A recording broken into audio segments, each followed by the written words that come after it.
สบายดีมื้อนี้เพชรลาพามาเบิงวัดมะโหนในช่วงนี้เนาะและวัดนี้เป็นวัดที่ใหญ่ที่สุดในโลกบางนะที่คิดว่าราชการเจ้าซ้ำแสนไทย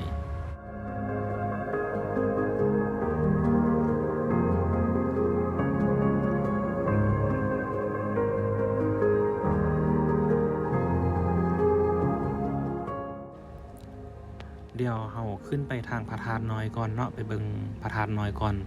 แล้วจึงไปเบิงอาหาร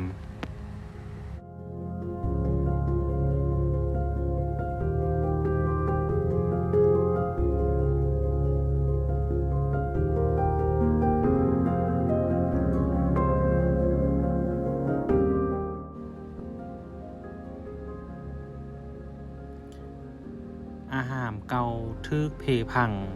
อย่างเลือแต่พระพุทธรูปทองสำริดแค้นกิจหนัก9,700,000เท่ากับ 11,650 กิโลสูงประมาณ 6 เมตรเนาะ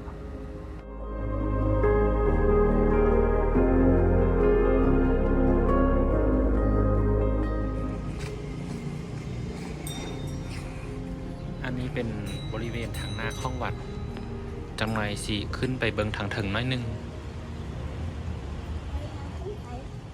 แล้วถ้าเกิดเป็นเวลุมนี่ปลายางเอาไปไร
ทางล่างนี้เป็นอาหารเก่าเนาะอาหารน้อยตัวใหญ่นี้ที่เฮาเบิ่งเมื่อกี้นี้จะเป็นอาหารใหญ่ที่อยู่ทางล่างนี้จะเป็นวัดเสียงกลางสร้างปีพ.ศ. 1951แล้วก็มาซ่อมแปลงปีพ.ศ. 2514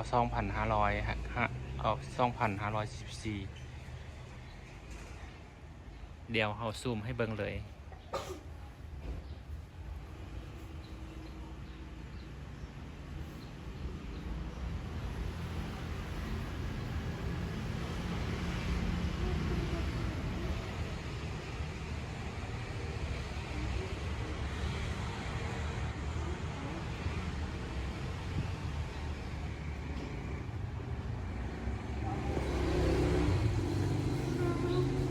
แต่ละเศร้าก็จะมีลวดลายที่งาม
สลัก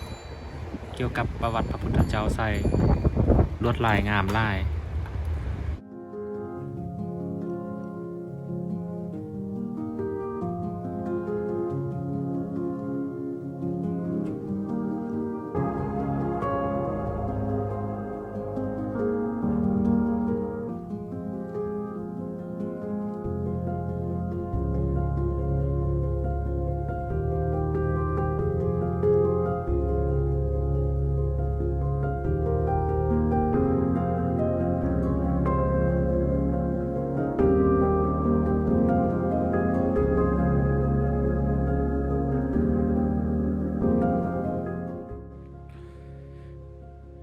อากาศเย็น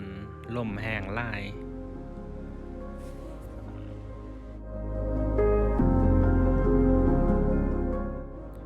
สิให้ฟังเสียงลมเบิ่งก่อน